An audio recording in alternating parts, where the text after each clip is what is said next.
Hi student, आज मैं कक्षा 10 का फिजिक्स में लेके आया हूँ कि जब वस्तु अनंत पर स्थित हो तब उस वस्तु का प्रकृति, उस वस्तु का जो प्रतिबिंब बनेगा उसकी आकृति कैसी होगी, उसकी प्रकृति कैसी होगी, हम उसी के बारे में आपको आज समझाने वाले हैं। देखिए, जब वस्तु अनंत पर स्थित हो तो उस वस्तु का प्रतिबिंब कैसा बनेगा, इस बात को जानने के लिए सबसे पहले हम M1 और M2 एक अवतल दर्पण, मान लिया M1 और M2 एक अवतल दर्पण है, और क्या करेंगे आप, जिसका ध्रुव P है। ध्यान से देखिएगा आप लोग, मुख्य फोकस F है, जितनी दूरी पर है ये मुख्य फोकस उतने ही दूरी पर यह वक्रता केंद्र है। कहीं अनंत पर एक वस्तु O और O डैश रखते हैं, ये वस्तु बहुत बड़ा है लेकिन फिर भी जैसा इसकी आकृति है उसी के हिसाब से हम लोग समझने का प्रयास करते हैं। तो O डैश से दो समांतर किरण है, पहली किरण मुख्य फोकस होकर जाती है अवतल दर्पण के बिंदु A पर टकराती है। टकराने के पश्चात ये देखिए मुख्य अक्ष है, इसको हम मुख्य अक्ष बोलते हैं, ये मुख्य अक्ष है। तो टकराने के पश्चात बिंदु A पर टकराने के पश्चात मुख्य अक्ष के समानांतर हो जाती है। समानांतर की थोड़ा सा फिगर आप अच्छे से बना लीजिएगा, ठीक है। यानी एक किरण आई, आपतित किरण मुख्य फोकस होके आई, बिंदु A पर टकराने के पश्चात मुख्य अक्ष के समानांतर हो गई। दूसरी किरण है जो वक्रता केंद्र होकर जाएगी और टकराने के पश्चात अपने ही मार्ग में क्या हो जाएगी, वापस लौट जाएगी। जरा ध्यान देना आप, ये किरण O डैश से चल रही है, जो पहली किरण है जो O डैश से है, कहां से होके आई है, मुख्य फोकस में से होके आई है। अवतल दर्पण के बिंदु पर टकराने के पश्चात ये मुख्य अक्ष की क्या हो गई है, देखिए दोनों समांतर जा रही है किरण, तो मुख्य अक्ष की क्या हो गई है, समांतर हो जाती है। अगला ध्यान दीजिएगा, ये भी समांतर थोड़ा सा, लेकिन फिगर थोड़ा सा उसको सर्च करके देखिएगा आप लोग। तो अब जो है ये जो है दूसरी किरण O डैश भी वक्रता केंद्र से जाती है, अवतल दर्पण के बिंदु पर टकराने पर पश्चात उसी मार्ग में क्या हो जाती है, वो वापस लौट जाती है। और जरा देखिए कहते हैं, ये वाला किरण यहाँ टकराने के बाद ऐसे गई है और ये वाला ऐसे ऐसे उसी मार्ग में, जिस मार्ग से वाई सी उसी मार्ग में वापस लौट गई है। लेकिन जब दोनों परावर्तित किरण देखिए कहाँ काट रही है, आई डैश पर काटती है, ये जो पॉइंट है ना आई डैश पर काटती है। अब यहाँ से एक लंब आई डैश से मुख्य अक्ष पर लंब आई डैश खींचा। अब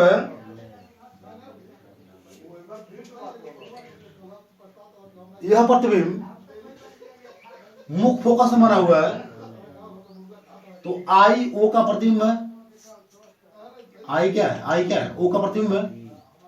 आई डैश O डैश का प्रतिबिंब है, आई डैश O डैश का पूरा प्रतिबिंब है। ये प्रतिबिंब कहां बना है, देखिए मुख्य फोकस में बना है। अच्छा, वस्तु ऊपर रखा गया है, वस्तु ऊपर रखा गया है, प्रतिबिंब नीचे बना है, उल्टा बना है। अवतल दर्पण के सामने बना है इसलिए वास्तविक बना है, पीछे बनता तो आभासी कहते। तो वस्तु की जो प्रकृति है वास्तविक है, उल्टा है, और वस्तु से अत्यंत छोटा माना जाएगा। इसका फिगर अत्यंत छोटा बनता है, अत्यंत छोटा। और वो पूछेगा जब वस्तु अनंत पर रखा जाता है तो वस्तु की प्रतिबिंब कैसी बनती है, जरा देखिए, लिखेंगे भाषा क्या लिखेंगे, माना, साथ में लिखते रहिए आप लोग, माना M1 M2 एक अवतल दर्पण है।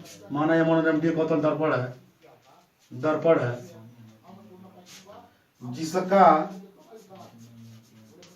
जिसका ध्रुव P है, मुख्य फोकस एफ है तथा वक्रता केंद्र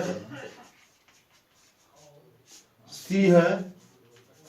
अच्छा दिखाई नहीं दे रहा है, मुझे पता है, थोड़ा सा ब्लैक बोर्ड उतनी अच्छी नहीं है, लेकिन धीरे धीरे ये मैं इसको सुधार करूंगा।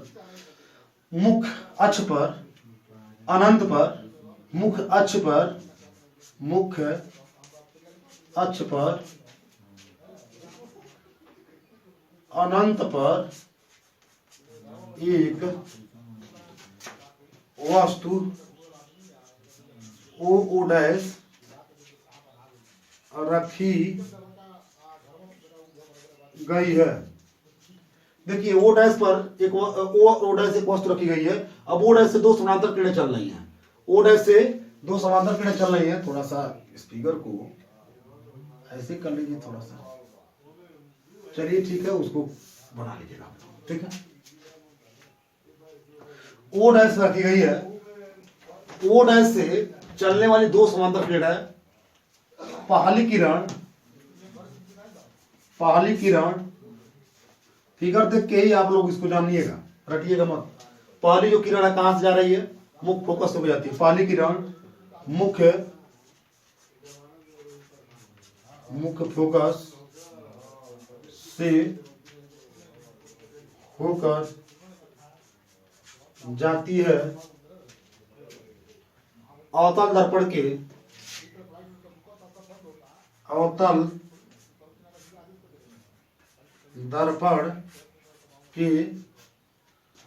बिंदु ए पर टकराती है। चाक ले लेते हैं, बिंदु ए पर टकराती है। मैंने बताया था ना, दो समांतर किरणें चल रही है। पहली जो किरण मुख्य फोकस को जा रही है, बिंदु पे टकराती है। टकराने के पश्चात क्या हो गई, मुख्य अक्ष के समांतर हो जाती है। टकराती है, टकराने के पश्चात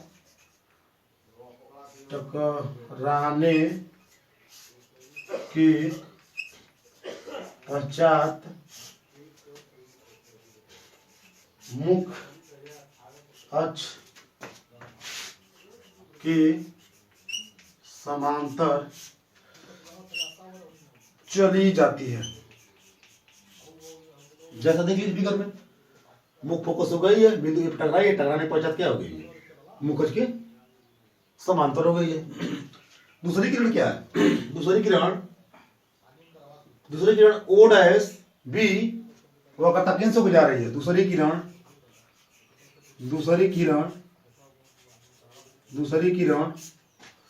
ओ डैश बी वक्रता केंद्र से होकर जाती है। अच्छी बताइए, जब दूसरी किरण वक्रता केंद्र से जाती है, अवतल दर्पण के बिंदु पर टकरा रही है, तो उसी मार्ग में क्या हो जा रही है, वापस ऑटो लौट आती है। वक्रता केंद्र से हो जाती है, बिंदु बी पर टकराने के पश्चात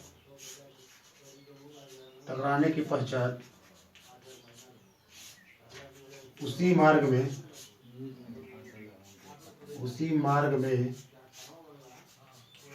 वापस लौट जाती है। अब ये देखिएगा, ये मुख्य फोकस होकर गई, बिंदु पर टकराई, ऐसे चली गई, एक वक्रता केंद्र होकर गई, उसी मार्ग में वापस लौट गई।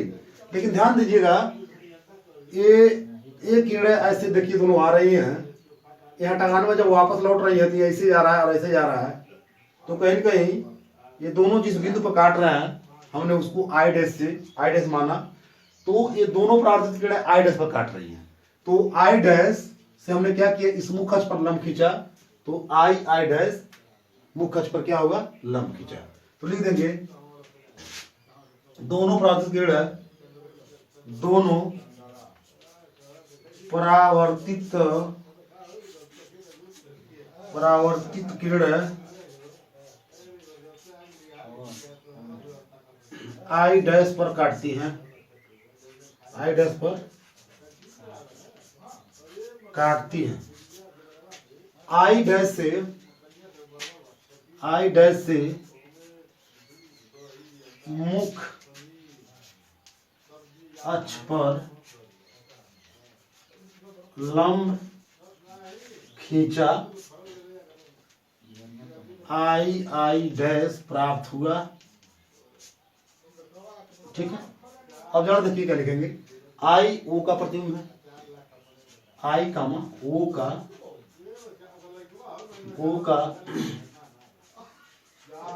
प्रतिबिंब है।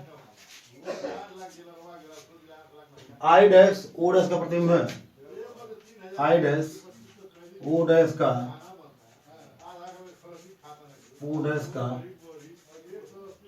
प्रतिबिंब है। और आई डैश ओ डैश का पूरा प्रतिबिंब है। आई डैश ओ डैश का पूरा प्रतिबिंब है। थोड़ा बड़े से भी लिखने का प्रयास करेंगे। यह प्रतिबिंब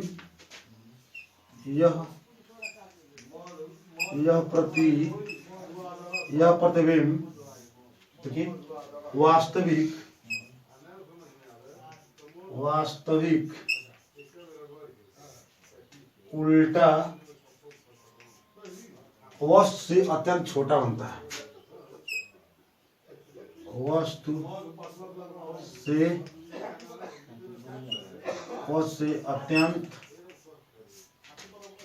अत्यंत छोटा तथा मुख्य फोकस बनता है। मुख्य फोकस पर बनता है। इस साथ भाषा आप लिख भी सकते हैं और जूम करके अगर अच्छे से दिखाई देगा तो नोट भी कर सकते हैं। तो इसी के साथ मैं इस वीडियो को समाप्त करता हूं और अगले वीडियो में हम वस्तु को अनंत और वक्रता केंद्र पर रखेंगे तो स्थिति को बताएंगे। मित्रों, ये हमारा आज पहला वीडियो है। कहीं बहुत सारी चीजें जो है कि अभी आपको स्पष्ट नहीं हो रहा है, लेकिन धीरे धीरे स्पष्ट करेंगे। तो इसको थोड़ा सा आपसे ऊर्जा मिले तो थोड़ा सा लाइक करिए, सब्सक्राइब करिए, थोड़ा सा वीडियो को हमारा प्रचार करिए, ताकि अगर अच्छा रहेगा तो मैं घर पर बैठे वीडियो बनाऊंगा, ताकि जो लोग कोरोना वायरस की वजह से अगर कॉलेज में चाहे कोचिंग में नहीं जा पा रहे हैं तो थोड़ा सा यहाँ से मैं उनको हेल्प करने का प्रयास करूंगा। Thank you.